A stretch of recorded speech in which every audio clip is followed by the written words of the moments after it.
At dinner, his son-in-law raised a glass of wine and sneered, asking what a washed-up old man could possibly know about success. Laughter rolled across the table, but the father stayed silent, his eyes sharp, his fork lowering with surgical calm. Then, with a smile colder than steel, he asked how it felt to know this so-called failure would never pay their bills again. The smug grin drained from his son-in-law's face as the room froze silence, cutting deeper than any insult. What came next would turn a family dinner into open war. Subscribe and keep watching to see it unfold. The son-in-law leaned back in his chair, the smug tilt of his chin catching the glow of the chandelier, as if he owned not only the room, but every soul in it. He bragged about his promotion, his 6-figure salary, his endless opportunities. His voice was smooth, oiled with arrogance, dripping disdain in every word, as he looked across the table at the father who had raised the man, now sitting silently before him. The father did not speak. He set his fork down with deliberate calm, watching the prime rib on his plate grow cold, as if silence could shield him from the sting of words that cut sharper than knives. Every boast was a knife twist. The son-in-law laughed about the world moving too fast for an old man, about how success was built by younger hands, sharper minds, hungrier hearts. He spoke of digital worlds, rapid deals, opportunities that the older generation could never comprehend. The words did not land softly. They hit like blows, each one delivered with the calculated cruelty of a man who knew he was secure in his seat at the head of the table, a throne he claimed without shame. The father's son sat beside his wife, silent eyes fixed on his plate. He shifted uneasily but said nothing, the weight of his father's sacrifices lost in the fog of comfort. It was easier to let his wife's voice fill the room, to let her husband's arrogance roll unchecked, than to confront the truth. The betrayal was not in words, but in silence, a silence that said clearly, "You stand alone." Candles flickered, casting long shadows on crystal glasses, half drained of the very wine the father had brought as a gift. The son-in-law swirled the glass with mock sophistication, savoring the Cabernet, as though the bottle itself had been earned by his own sweat. He raised it in a lazy salute, eyes glinting, and spoke of how real men provided for their families, how respect belonged to those who carried the weight of responsibility. He looked directly at the father, pausing just long enough for the insult to dig its way under the skin. Even the children felt the weight of the moment. The granddaughter, a girl of 9, tried to speak, her small voice breaking through the tension with innocent pride as she said that her grandfather had built her a treehouse just last summer. Her face glowed with admiration, but the son-in-law reached over, patted her head with a patronizing smile, and dismissed it with words dipped in condescension. "That's sweet," he said, "but real men provide for their families with hard work, not hobbies." The little girl's face fell. Her joy dimmed in an instant, crushed by the dismissal. The father sat still, his hands folded loosely on the tablecloth, but inside him the storm was gathering. His jaw tightened, his chest burned. Every muscle urged him to rise, to shout, to strike back. Yet he held, letting the words cut deeper, letting the silence coil tighter around the table like smoke that chokes but does not kill. His son's wife shifted in her chair, her bracelet catching the candlelight, her nervous laugh rising like a fragile barrier against the growing tension. "Maybe we should change the subject," she said, turning to her daughter, begging her to talk about a piano recital. But the son-in-law wasn't finished. The new money had filled him with a confidence that tasted like poison. He leaned forward, emboldened, and spoke of pulling weight, of everyone carrying their share. He gestured with the casual cruelty of a man who believed his words were law, suggesting that the father's own son should do more, that perhaps his wife should return to work after years at home. The father knew precisely what those words meant. They weren't suggestions. They were daggers aimed directly at him, designed to strip away dignity in front of his family, in front of his grandchildren, to frame him as a relic, a dependent, a failure. The insult lingered in the air, thicker than smoke, impossible to ignore. The children shifted uncomfortably, glancing at each other with wide eyes, sensing the undercurrent of something they could not name but could feel in their bones. Their small shoulders tensed, forks resting half-forgotten on plates of untouched food. Their innocence was shattered in that moment, forced to witness the erosion of respect at their family table. The father's son finally moved his hand, twitching toward his glass, but he still said nothing. His silence was a second betrayal, louder than the laughter, heavier than the mockery. It told the father that no one would rise to defend him, that he had been left exposed before the people who should have stood by his side. The son-in-law pressed on, savoring the silence as if it were a victory. He asked when the old man had last done anything meaningful, when he had last built something of value, when he had last earned the satisfaction of standing tall as a man. His words echoed across the polished mahogany, bouncing off crystal and silver, cutting through the air with a final strike. "How does it feel to be a failure?" the father's daughter gasped.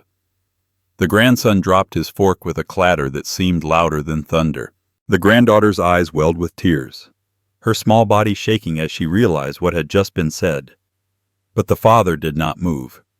He lifted his glass of water slowly, took a sip with deliberate precision, and set it back down.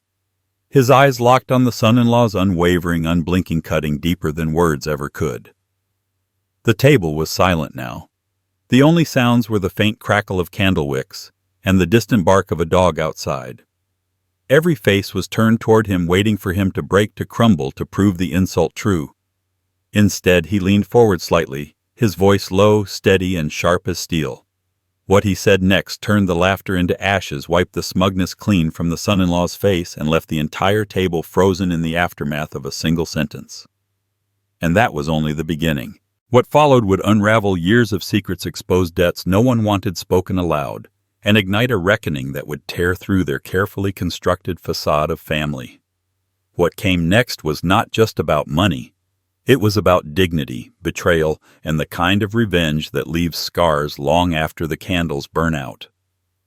He drove home in silence, the engine humming beneath his steady hands as the night pressed heavy against the windshield. The echoes of laughter from the dinner table still clung to him, sharp and mocking, a chorus he couldn't silence no matter how hard he gripped the wheel. The neighborhood was quiet when he pulled into his driveway, the motion sensor light spilling shadows across the steps like an unwelcome spotlight. He hung his coat carefully in the hall, every movement deliberate, as though slowing his body could somehow hold back the storm building inside his chest. In the study, the air smelled faintly of old paper and furniture polish. The brass desk lamp flicked on with a soft click, throwing warm light across the mahogany desk, across the filing cabinets that lined the wall like silent sentinels of a life lived in sacrifice. He sat down heavily in the leather chair that had molded to his shape over years, its creak sounding louder than usual, and pulled open the top drawer. Inside were folders, neat and color-coded. A system only an engineer would build: blue for mortgage assistance, green for auto loans, yellow for tuition, red for medical bills. His life, his generosity distilled into numbers and ink. The first folder slid open with a whisper. February 2009. Mortgage assistance. $2,800.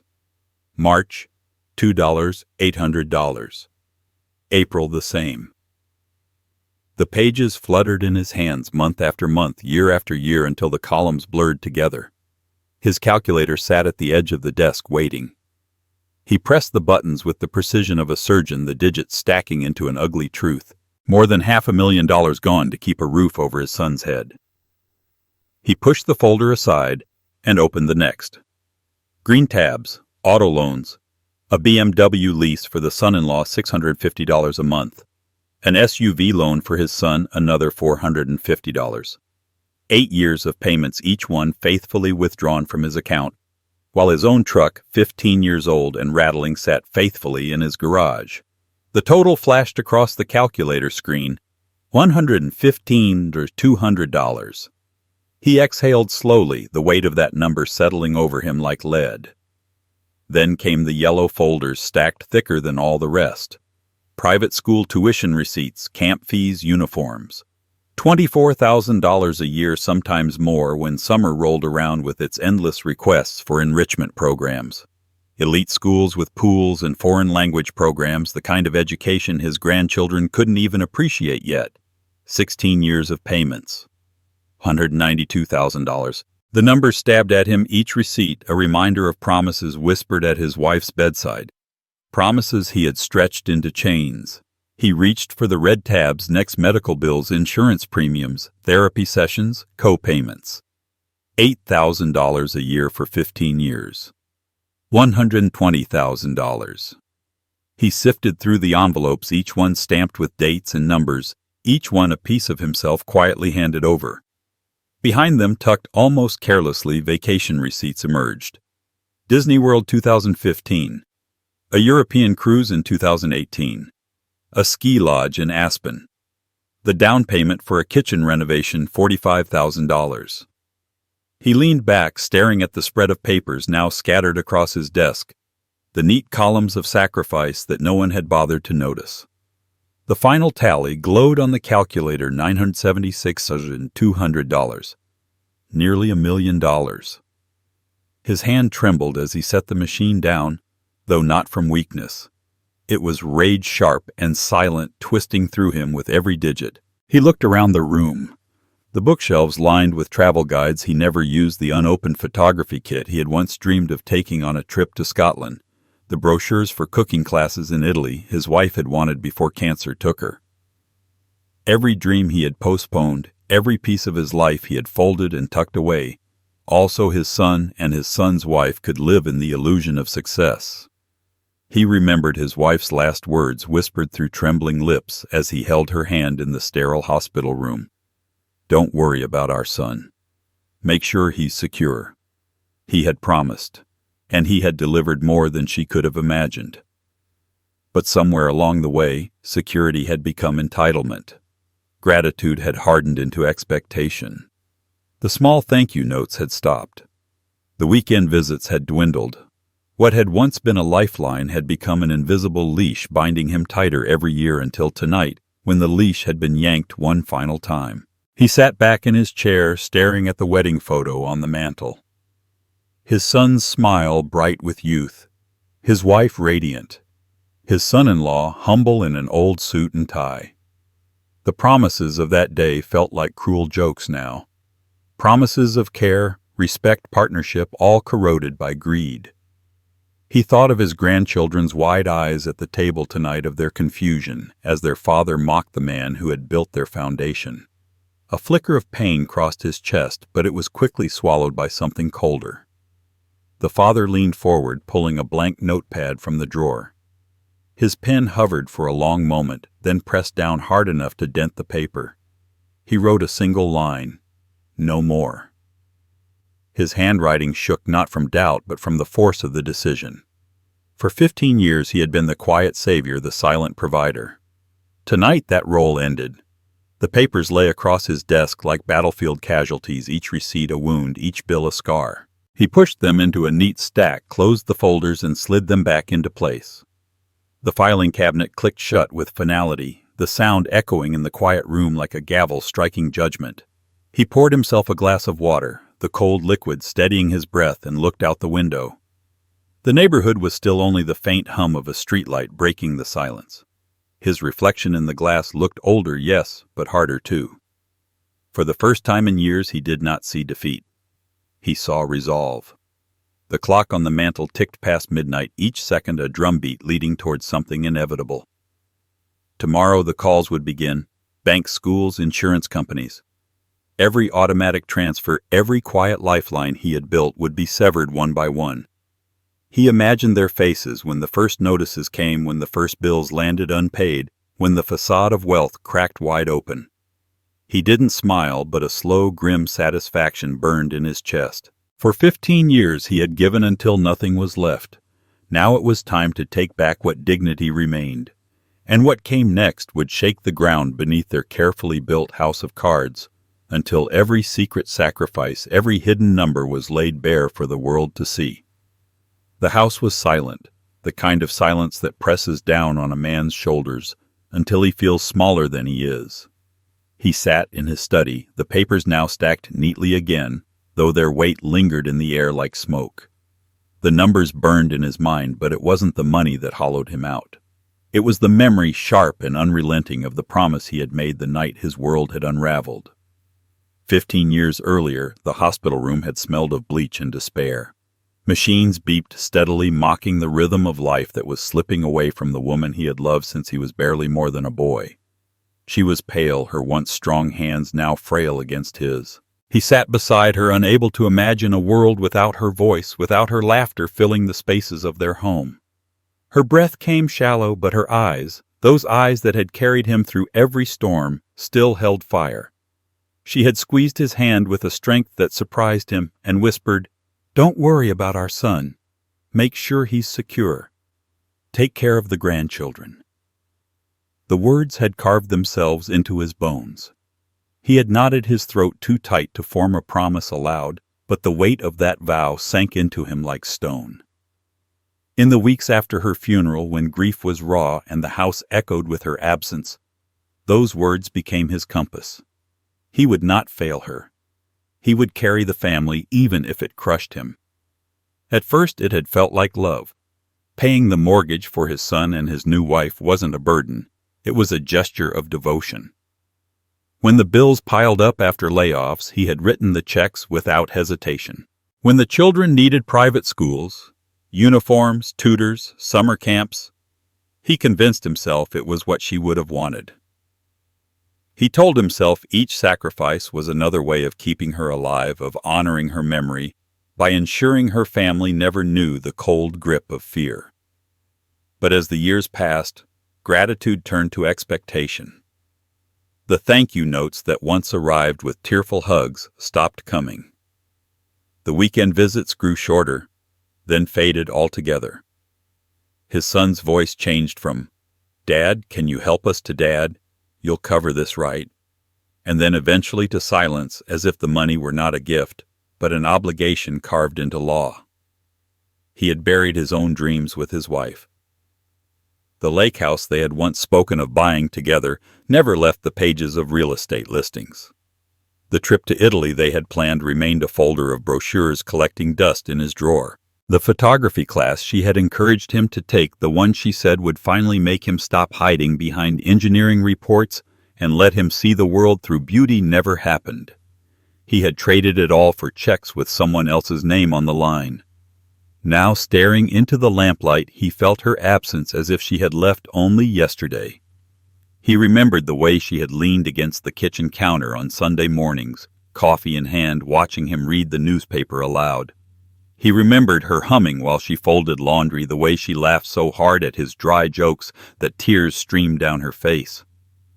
He remembered her voice trembling, but firm in that hospital bed, and the way he had carried her words like scripture. The promise had been pure then. But tonight, after hearing his son-in-law sneer at him, call him useless, demand more, he realized the promise had twisted into something his wife never would have wanted. She had asked him to keep them secure, not to chain himself to their greed. She had trusted him to protect, not to be consumed. His chest ached with the conflict. He wanted to believe he had done right by her, that every check written was a thread tying her to the present. But another voice whispered that he had betrayed himself. He had allowed her memory to be weaponized, used as leverage by those who knew he would never break his word to a dead woman. He closed his eyes and imagined her beside him. Would she recognize the man he had become? Would she weep to see him mocked at his own table, dismissed by those who thrived on his sacrifice? Or would she finally tell him what he had refused to hear, that love and duty were not the same as servitude? His hands tightened into fists on the desk. For the first time in years, he let himself feel the anger, not just at his son and his son's wife, but at himself. Anger for the years wasted, for the silence he had endured, for the way he had let his wife's dying words turn into shackles. He could almost hear her voice, not from that hospital bed, but from a younger time when she was strong and fierce, reminding him that dignity mattered as much as devotion. He rose from the chair and crossed to the mantel where her photograph rested. Her smile was frozen in time, warm and radiant. He touched the frame with trembling fingers and whispered, "I kept my word. But it's killing me." His voice broke but then steadied. "If you were here, you'd tell me it's time to stop." The house answered with silence, but inside him something shifted. The promise no longer felt like a command. It felt like a choice. And choices, he realized, could be changed. He turned back to the desk, staring at the line he had written earlier. No more. This wasn't betrayal. It was release. He had given them nearly $1 million, 15 years of his life, the dreams he and his wife had built together. He had kept them secure longer than anyone could have asked. Now it was time to honor her memory in a different way, not by feeding their entitlement, but by reclaiming the dignity she would have wanted him to keep. He straightened the papers once more, his movements sharp, decisive. Tomorrow he would begin dismantling the life they had built on his back. Tomorrow he would take the first step toward freedom. And tomorrow, for the first time since she had whispered those words in the hospital, he would feel her approval again, not because he was giving, but because he was finally standing tall. Outside, the night deepened the street, empty, the stars sharp against the darkness. He stood there in the lamplight, no longer the man crushed by promises, but a man preparing to reshape the future. And what came after this would not just expose their dependence, it would strip away every illusion they had built until the truth stood naked before everyone who had once laughed at him. The morning broke gray and heavy, the kind of sky that seemed to hold its breath. He sat at the kitchen table with a black notebook open before him, the list written in his own hand with the precision of an engineer: banks, insurance companies, schools, utilities. Each line was a thread. Each call would be the cut of a blade. He poured himself a cup of coffee, the steam rising into his face, and for the first time in years it tasted strong, almost defiant. By 8 o'clock he was in the study again, the brass lamp casting its steady glow across the desk stacked with folders. He picked up the phone, dialed the first number, and waited through the hollow ring. A cheerful voice greeted him, trained in scripted politeness. "Account services.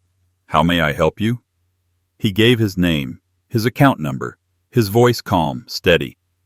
"I want to cancel all automatic payments from my account." There was a pause, the kind that carried surprise. "Are you sure, sir?" He did not hesitate. "I've never been more sure." With each verification code, each confirmation number, he felt the chains loosen. The mortgage payments that had been silently draining his account for 15 years gone. The lease on the BMW canceled. The insurance policies he had shouldered for a man who had mocked him at his own table terminated. He wrote down every reference number with neat precision in his notebook, drawing a small line through each item on the list. Every stroke of his pen was a cut, and with every cut he felt lighter. The calls took hours. He moved through them like a soldier clearing a battlefield, efficient and relentless. The private school tuition office stuttered when he explained that future checks would not be coming from him. The woman on the line tried to be delicate, asking if there had been a change in circumstance. He almost laughed. "Yes," he said. "Circumstances have changed." He hung up and drew another line through the list. By noon, the weight of years had begun to shift. He leaned back in his chair, the phone warm in his hand. The air in the study filled with a strange new quiet.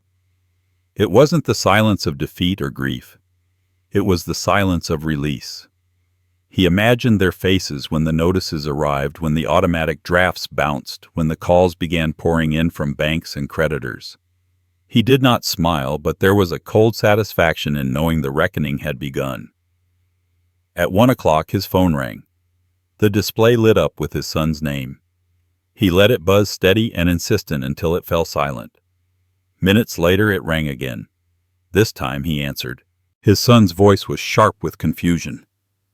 "Dad, the bank just called. They said our mortgage payment failed. Did you forget something?" His tone carried the assumption of entitlement, the belief that his father's money was as certain as the sunrise. The father's voice was calm, almost gentle. "I didn't forget. I stopped." There was a stunned silence on the other end. Then the voice rose, frantic. "What do you mean you stopped? You can't just—" The father cut him off, his tone still steady. "I told you last night. I won't be paying your bills anymore." The silence stretched taut and trembling. "We'll lose the house," his son whispered finally. "Then you'll learn how to keep one." He ended the call, set the phone down, and drew another line through the notebook. The afternoon carried on with the same rhythm: call, confirm, cut. The insurance company placed him on hold for nearly 30 minutes, filling his ear with soft music. He sat patiently, unmoved. When the representative finally returned, he gave the confirmation number with the same tone he had used for every other final irrevocable. By the time the sun slanted low through the blinds, the list was almost complete. Only one call remained: his financial advisor. When the man's familiar voice came on the line, warm with professional courtesy, the father felt something shift. "I'd like to redirect the funds," he said, "the ones that were leaving my account each month. I want them moved into my retirement plan. Effective immediately." There was a pause, and then the advisor's voice softened. "That's a wise decision. You'll see the difference right away." When he hung up, the notebook was filled with lines drawn through every promise he had once kept. He closed it, set it on the desk, and leaned back in his chair. The house was quiet around him, but it was no longer the oppressive silence of years past. It was the quiet of a man who had finally put down the burden he should never have carried alone. Through the window, he watched sparrows dart across the yard, fighting over crumbs as the light faded. He thought of his grandchildren, of their small voices filled with confusion and trust. They would not understand this yet, but one day they would. One day they would see that love did not mean servitude, that sacrifice without gratitude was nothing but exploitation. The phone rang again, his son's number flashing across the screen. He let it ring, let it fall silent. He poured himself another cup of coffee, sat at the table, and for the first time in 15 years, tasted freedom. Tomorrow, the storm would come, the anger, the accusations, the desperate pleas. But tonight he sat in the stillness, the weight gone from his chest, and let the new reality settle in. What came next would not just test their survival. It would expose every crack in the facade they had built, every lie they had told themselves, and every truth he had buried beneath his promise. And when it did, there would be no going back. The call came sooner than he expected. The father had just closed his notebook, the ink from the final confirmation number still drying when the phone buzzed on the desk. His son's name glowed on the screen, a familiar signal that for years had meant yet another request, another demand disguised as conversation. He answered with the same calm he had carried through the morning, his voice level as if he had been expecting this moment all along. "Dad?" His son's voice cracked with panic. "The bank just called. They said our mortgage payment didn't go through. They're talking about late fees penalties. What's going on? Did something happen with your account?" The father leaned back in his chair, eyes on the window where the last of the afternoon light streaked across the glass. His tone was steady, measured, unyielding. "Nothing happened to my account. I stopped paying, just like I told you." The silence on the other end was long, jagged, the kind that stretched until it cut. For years his son had spoken with the ease of assumption, with the security of knowing his father would never let him fall. Now the words had dried up, leaving only breathing, uneven, quick, rattled. "You stopped," the son whispered finally, as if the word itself was foreign. "What do you mean stopped? You can't just—" "I can," the father interrupted, his voice low but sharp. "And I have. From now on you take care of your own bills." The silence deepened, but beneath it the father could hear the faint hum of realization settling in. His son was no longer speaking as a man confident in his safety net. He was gasping like someone who had been pushed into cold water, struggling to understand how the ground beneath him had vanished. "But Dad," the son said, voice rising in desperation, "we'll lose the house. The kids, Emma and Tommy, they need stability. This isn't fair." The father's jaw tightened. He thought of those children of the granddaughter's wide eyes when she spoke of the treehouse, of the grandson's nervous glance at the dinner table when insults had flown unchecked. He would not let them suffer, but he would not let them grow up thinking dependency was a birthright either. "Then you'll learn how to keep one," he said, his tone clipped final. The weight of his words hung in the air, pressing hard against both sides of the line. His son made a sound, half protest, half plea, but the father did not bend. For the first time in years, he felt the power shift. He was no longer the silent benefactor waiting to be thanked. He was the one drawing the line, the one deciding what would and would not continue. The call ended with no resolution, only the heavy thud of realization settling on his son's shoulders. The father set the phone down, his hand steady, and leaned back once more. For 15 years he had been the invisible scaffolding holding up their lives.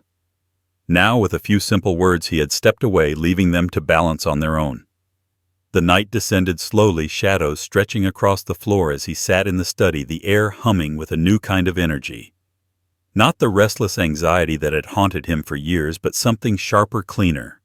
Satisfaction. He could almost hear his wife's voice in that silence, not from the hospital bed, but from a time long before when she would tell him that respect was earned, not owed.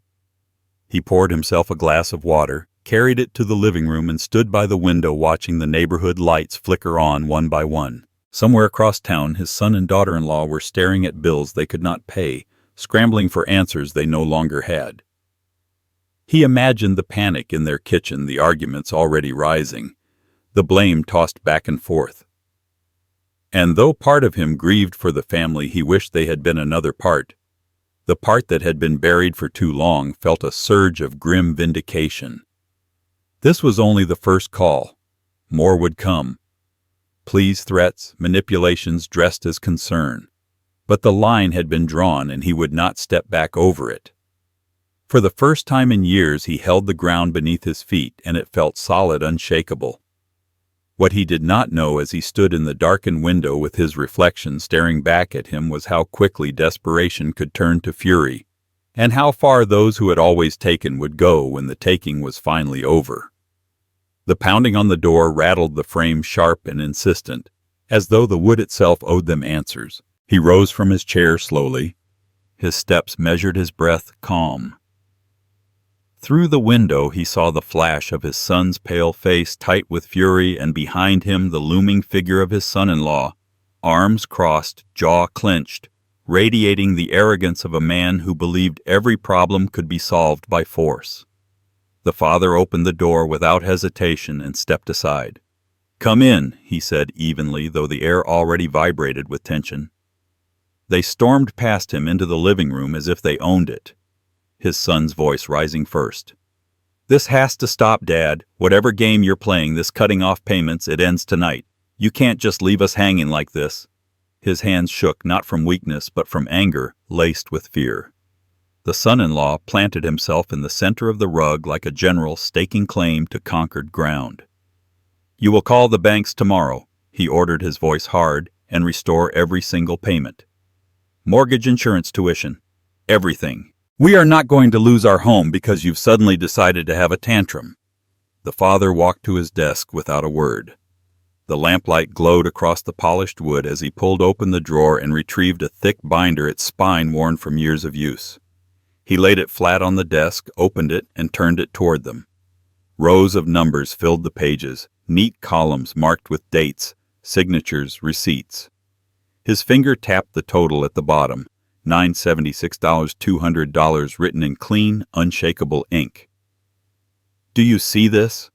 His voice cut through the room like a blade. "This is not a tantrum. This is 15 years of my life. 15 years of mortgage checks, car payments, school tuition, medical bills, nearly $1 million. This isn't inheritance. This isn't some bottomless vault. This is blood and sweat. This is everything I put aside for my own future, gone so you could pretend it was yours." His son's face blanched, his mouth opening, then closing like a man struggling to breathe. The son-in-law stepped forward, scoffing. "That's impossible. You're exaggerating. We never asked for that much. You never asked." The father snapped, his voice rising for the first time. "That's the point. You expected it. Month after month, year after year, you lived as though money appeared by magic, as though I was nothing more than a machine programmed to provide. You drove cars I paid for, lived in a house I saved from foreclosure, sent your children to schools you could never afford, and you dare to stand in my home and tell me I owe you more. The son swallowed hard, his eyes darting between the binder and his father's unflinching stare. His son-in-law's bravado wavered for a fraction of a second, but then he straightened his tone, dripping with contempt. Families take care of each other. That's what you promised, isn't it? To keep us secure? You don't get to rewrite the rules just because you're feeling unappreciated. The father stepped forward, his shadow long against the wall, his presence filling the room. I promised your mother I would make sure her son was secure. I did not promise to let him rot into dependency. I did not promise to bankroll arrogance or fund entitlement.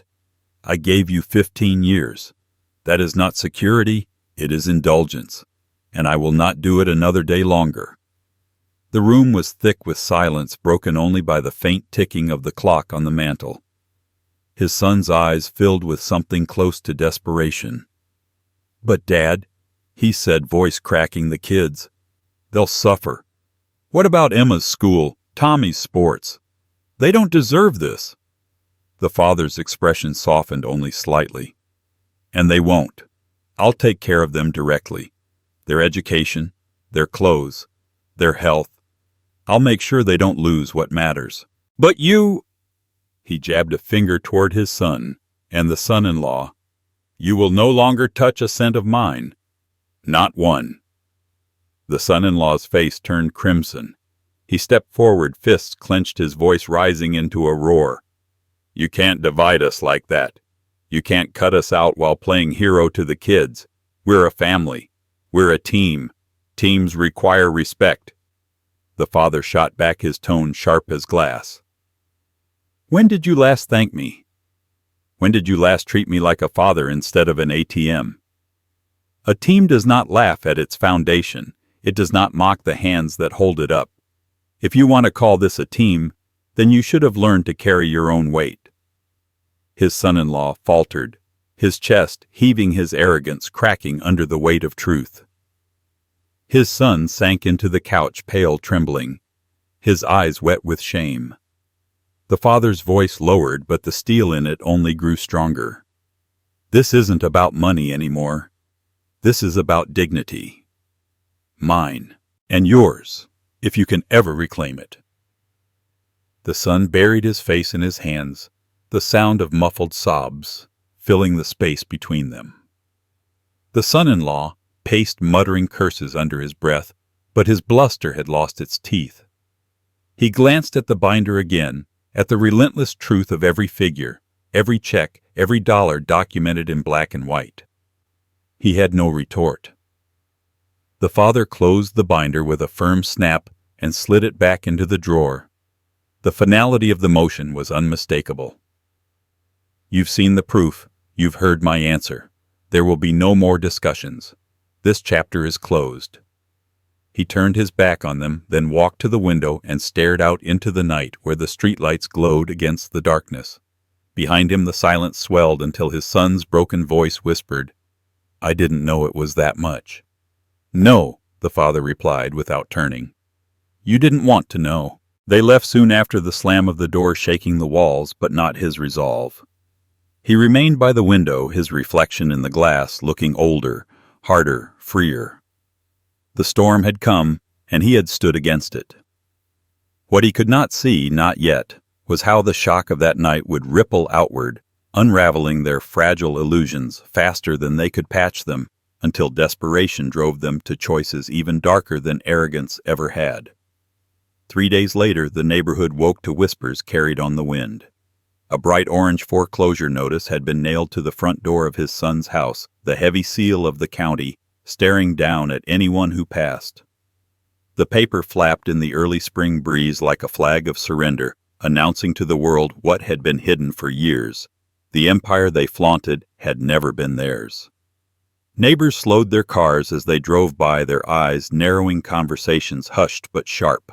The illusion of prosperity had cracked wide open, and the rotten side was visible to all. That same afternoon, a tow truck rumbled down the street. The gleaming BMW that had been paraded at barbecues and boasted about at dinner parties sat in the driveway, its shine already dulled by neglect.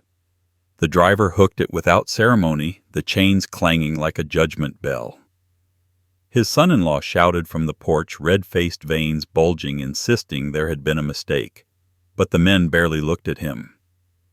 Paperwork in hand, they finished their task with cold efficiency. The car was hauled away, its polished frame shrinking down the block until it was nothing more than a memory. In its place, a battered 10-year-old Honda Civic appeared days later, its faded paint and rattling engine a symbol of what life looked like without endless handouts. The father watched it all unfold from a distance. He saw the once proud couple stumble under the weight of their own pretense. His daughter-in-law, who once swept into rooms dripping with jewelry he had unknowingly financed, now stood under the fluorescent lights of a supermarket wearing a navy vest with a plastic name tag pinned over her chest. He caught sight of her one evening when he stopped in for groceries, her head bowed, scanning barcodes offering hollow greetings to people who used to envy her. He noticed how her hands trembled when she bagged cans, how her smile flickered only when she realized an old acquaintance had recognized her. Humiliation had stripped her down faster than poverty ever could. For years the family had carried themselves like royalty in a suburban kingdom, their home, the castle, their cars, the horses, their vacations, the banners of triumph. Now the walls had collapsed and the court of public opinion was merciless. Whispers spread through the community. At the hardware store, at the church, at the corner cafe, the story traveled. People remembered the bragging, the arrogance, the way the son-in-law had puffed his chest while speaking of his successes. Now those same voices repeated the figure almost in disbelief, nearly $1 million. Nearly $1 million drained from a father's veins, spent to prop up a facade that couldn't stand on its own. His grandchildren wore the truth differently. The little boy, once eager to boast about private schools and fancy summer camps, now shuffled nervously at pickup time shoulders, hunched under the weight of whispers from classmates who wondered why tuition had bounced. His sister, who used to beam in sparkly recital costumes, now avoided eye contact when other children asked why she cried at recess. They were learning young what it meant to live inside a story that no longer matched the pictures posted online. The father felt a sharp ache in his chest when he thought of them, yet he did not waver. He had promised himself he would shield the innocent, but expose the guilty, and that meant letting their parents feel every consequence of their choices. For every late-night argument the children overheard, for every slammed door and shouted accusation, there was a grim justice at work. Choices had prices, and at last the bill had come due. At night, the son-in-law still tried to bluff. He was seen at the local bar spinning tales about how the old man had abandoned them, painting himself as the victim of cruelty. But even there cracks formed. Someone would mention the BMW lease co-signed by the father. Another would recall the sudden kitchen renovation, the vacations that didn't match a middle manager's salary. Doubt spread like wildfire, and the son-in-law's voice grew thinner with every retelling. Pride could not patch over the truth when numbers sat carved in black and white. The father, alone in his modest home, sat at his desk with a calm that had eluded him for years. The calls from creditors were no longer his problem. The mortgages, the penalties, the repossessions, they no longer chained him down. He felt something else instead: release. Watching the facade crumble was not joy, not exactly, but a stern satisfaction, like seeing justice served after a long trial. Yet amid the satisfaction there was sorrow. He did not revel in seeing his daughter-in-law bow her head to strangers, nor in watching his son stumble under the glare of public shame.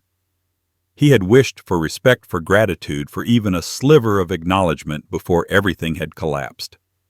But when it never came, when entitlement hardened into cruelty, he knew the fall was inevitable.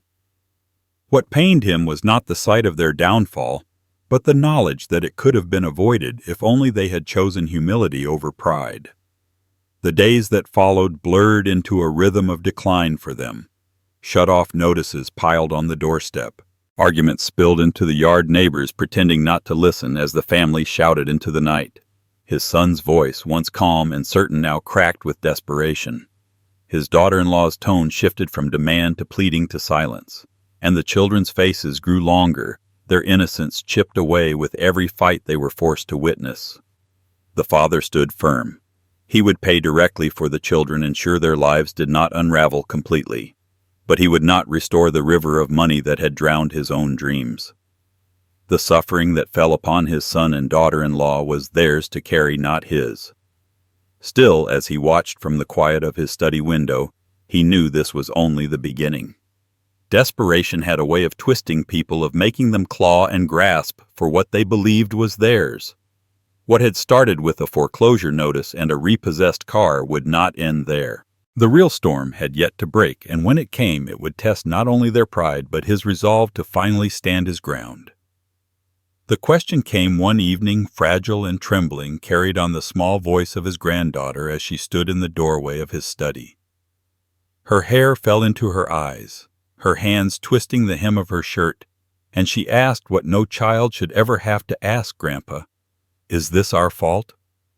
The words sliced through him more cruelly than any insult at a dinner table, more than any demand or accusation.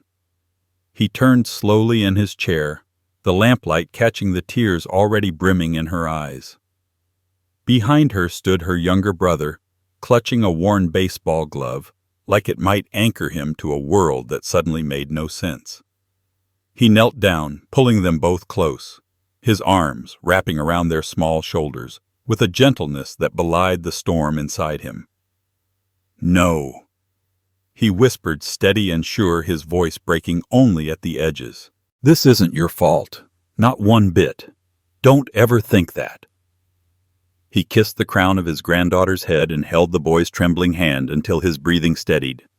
The children had begun to notice what their parents could no longer hide. The whispers at school, the empty driveway where the BMW once gleamed, the sudden absence of weekend outings. They saw their mother come home from the grocery store in a uniform, her smile brittle, her eyes clouded. They heard the late-night arguments muffled behind closed doors, voices cracking with blame and fear. And in the quiet moments when the shouting stopped, they turned to the only person who had never let them down. When he looked at them, he felt the full weight of everything he had done and everything he had stopped doing. He had made his choice to sever the lifeline, and he did not regret it. But the innocence of these children was a casualty he had not foreseen. They carried questions too heavy for their small shoulders, and he carried the guilt of letting the storm reach them at all. One evening his son and daughter-in-law arrived at his house. They did not storm in as before. They did not demand or sneer. They stood in the doorway like shadows of the people they once were, their faces drawn, their voices stripped of pride. His son's eyes were red. His wife's hands trembled as she clutched her purse to her chest. They sat on the couch silent for a long while, the only sound the ticking of the mantel clock marking the distance between them. Finally his son spoke, his voice raw. "Dad, we were wrong." The words were halting, thick with shame. "All those years, everything you did for us. We acted like it was nothing. We acted like you owed it to us. We never said thank you. We never even looked at what it cost you." His head dropped into his hands, his shoulders shaking. His daughter-in-law followed, tears slipping down her face. "I mocked you," she admitted, her voice barely audible. "I let him mock you. I let my parents laugh at you while you were the one paying for everything. And then I smiled as if it were mine to claim. I don't know how to ask for forgiveness. I don't deserve it." The father sat in his armchair across from them, his hands folded, his gaze unwavering. He had dreamed of this moment, once imagined their confessions, their apologies. But now that it lay before him, it did not feel like triumph. It felt like sorrow, like a weight he had carried finally shifting, but leaving scars underneath. He spoke quietly, each word measured. "You can't take back what was said. You can't erase the years. But you can decide what you'll do with the ones ahead." His voice softened as he looked at his son, his daughter-in-law, and then toward the hallway where the children had disappeared. The kids deserve better. Better than blame, better than lies. If you want forgiveness, start there. Show them what gratitude looks like. Show them what respect is. The silence that followed was not the brittle silence of anger, but the fragile kind that comes after truth has finally broken through. His son nodded, tears streaking his face. His daughter-in-law reached for his son's hand, and for the first time in years there was no arrogance in their eyes, only the hollowed-out look of people who had been stripped of illusions. Later that night, after they left, the father found his grandchildren asleep in the guest room. His granddaughter's arm was draped protectively over her younger brother, their breaths slow and steady. He stood in the doorway watching them, his chest aching with something heavier than grief but warmer than rage. Love. It had never left him, not through the betrayal, not through the insults, not even through the silence of his son's complicity. Love was the only reason he had endured, and it was the only reason he could not turn completely away. As he closed the door softly, he realized the battlefield had shifted. The war was no longer about money. It was about legacy, about what lessons would remain once the dust settled, once the debts were counted and the houses lost. It was about whether his grandchildren would grow up repeating the mistakes of entitlement, or whether they would remember the night their grandfather told them none of it was their fault. He returned to his study, the notebook still resting on the desk, its pages filled with the ledger of his sacrifice. For the first time, he did not feel the need to open it. The numbers were etched into him, but they no longer defined him. What mattered now was not the money that had been lost, but the respect that could still be rebuilt brick by brick if his son truly meant the words he had spoken. The house settled into quiet again, but this time it was different. It was the quiet of a storm that had passed, leaving devastation in its wake, but also the possibility of rebuilding. He poured himself a glass of water, lifted it toward the photograph of his wife, and whispered, "Maybe now, finally, they understand."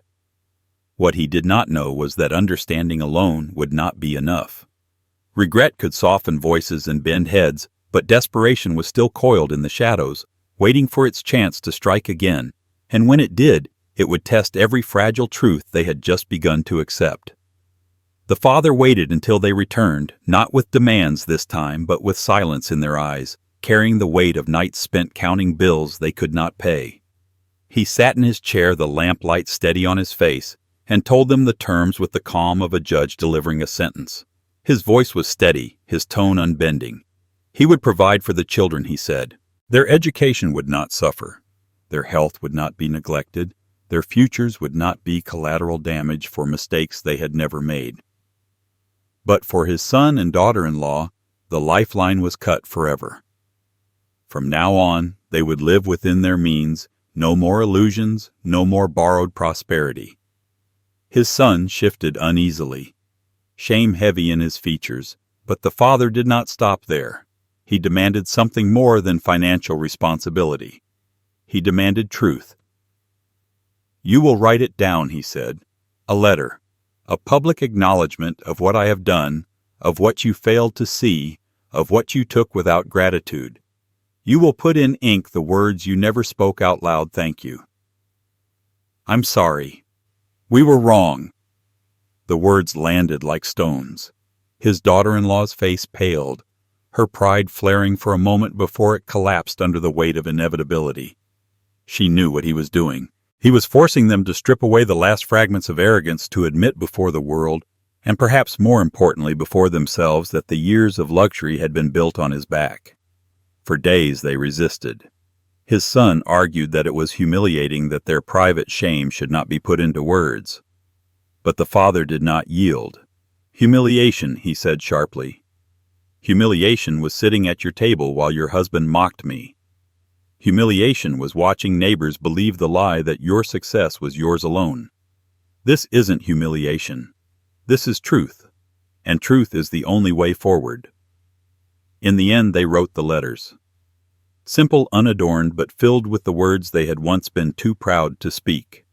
His son's handwriting shook as he admitted the years of dependence, the sacrifices that had gone unnoticed. His daughter-in-law, whose tone had once dripped with disdain, wrote with surprising candor about her arrogance, her blindness, the gratitude she should have shown. The father read them both slowly, every word sinking into him like cool water on scorched earth. He folded the letters carefully and tucked them into the binder that held the record of every payment. At last, the numbers had words to accompany them. The change was not instant, but it was visible. They sold the house that had once stood as their fortress, downsizing into a modest home where the walls echoed less with pride and more with honesty.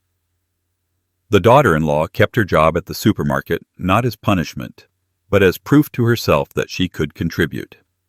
His son took extra shifts, the weight of real responsibility reshaping his shoulders. For the first time in years, the father saw them sweat for what they had, and he knew the lesson had begun to take root. The children noticed, too. They saw their parents come home tired but less bitter, humbled, but more honest. They began to say thank you more often, not just to him but to each other, learning a language their parents had once forgotten. At school, when whispers still circled about the foreclosure and the repossessed car, they lifted their chins and answered plainly. Things had changed, but they were learning. The shame began to fade, replaced by resilience. For the father, it was not vengeance that warmed him, but justice. He no longer felt like a living wallet, no longer invisible at his own table. He felt the respect creeping back in small gestures, a cup of tea placed by his chair, without asking his son listening, without interrupting his daughter-in-law holding her tongue, when arrogance once would have filled the silence. These were not grand gestures, but they were real, and they meant more than any hollow thanks from years past. Sometimes late at night he sat in his study and opened the binder. He would glance at the numbers, then at the folded letters tucked between the pages. Nearly $1 million spent, a lifetime of sacrifice tallied in ink. But now, beside those cold figures, there was acknowledgement, apology, and change. That made the weight easier to bear. He did not forgive blindly. Forgiveness was not a gift to be handed out like money, but he allowed space for growth, for the possibility that his son and daughter-in-law could become the people his wife had once hoped they would be. He had delivered the justice they needed, and in doing so, he had freed himself from the chains of his own promise. The neighbors whispered less now. They saw the family working, struggling, rebuilding. They no longer laughed at the downfall, but nodded with something close to respect. And when they saw the father walking tall with his grandchildren by his side, they no longer saw a man exploited by his own kin. They saw a man who had taken back his dignity, who had turned sweet revenge into something deeper, a lesson carved into the bones of his family. In the end, it was not the money reclaimed, but the truth restored that mattered most. The children would grow up knowing the difference between generosity and entitlement, between respect and exploitation. His son and daughter-in-law would live every day reminded that gratitude is not optional, that love without respect is hollow. And the father, for the first time in years, could breathe in his own home without the weight of someone else's debts pressing on his chest. He closed the binder one final time and set it back on the shelf. Justice had been served. Change had begun. But he knew life had a way of testing lessons, of seeing whether words on paper could survive the strain of years. And somewhere deep inside he prepared himself for what might come, because battles end, but wars have a way of finding their way back to the doorstep. In life, sacrifice can easily turn into chains when it is not balanced by gratitude. The father's journey reminds us that love and support for our children should never mean losing our own dignity or allowing entitlement to grow unchecked. For older parents especially, the story is a call to protect both heart and legacy. Generosity is noble, but boundaries are necessary. Providing for family should come with respect, appreciation, and shared responsibility, not silent exploitation. By demanding accountability, the father not only reclaimed his self-worth, but also taught his family the difference between dependence and resilience. For many in their later years, this lesson rings true. Our value does not diminish with age, and we must not let anyone treat us as if it does. Instead, we can choose to set limits, stand firm, and in doing so, leave behind a deeper legacy, not just money, but respect and wisdom for the next generation. If this story resonates with you, share your thoughts in the comments and subscribe for more powerful life lessons and stories of justice, dignity, and sweet revenge.